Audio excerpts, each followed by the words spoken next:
I have the opportunity now to travel all over the world, speaking average about 100 times a year. And like a lot of us, some of us just don't want to get back on a plane. And I had that situation happen a couple of weeks ago because I was traveling a lot. I had like 14 events over the next 5 or 6 weeks.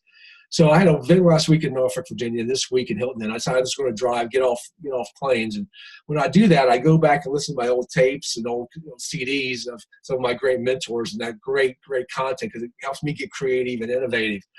And I listened to one CD by one of the great leadership coaches in this country by the name of John Maxwell. And I put the CD in and listened to him. And he says something on that CD. So when I thought I remembered it, so I came back and opened up one of my journals and looked back when I saw him live in Atlanta. And it was a question he asked. And it was, do you want to do what I did to get to where I'm at?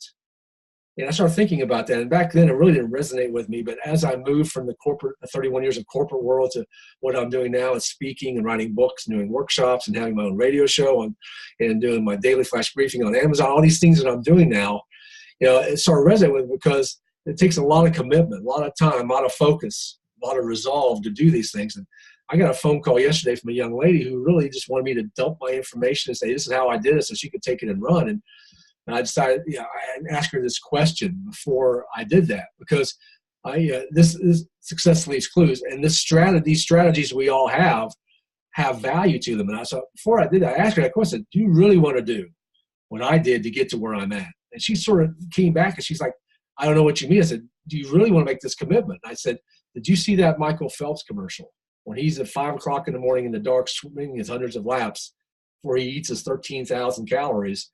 And the commitment he made to be the top swimmer of all time in the Olympics. All these Olympics, Serena Williams, everybody who's at the top level, the Tony Robbins of the world, what they had to do to get to where they're at. It's the backstory. So over this next week, as you start thinking about where you want to be, and it'll be whether it's a top producer or a leader or wherever you want to be in your company or industry or personal life, ask that question: do I really want to do what that person did to get to where they're at? So because once you realize that, once you make that commitment, and more importantly that resolve to do it, that's when things change, and that's when growth happens. So until next week, when you'll see me from beautiful San Antonio, Texas. Love going to Texas. So anybody in San Antonio, ping me. Love to catch up with you while I'm there for 2 days next week. But remember to create your own flight plan for your future. Make all the moments in your life matter, and have an outstanding week.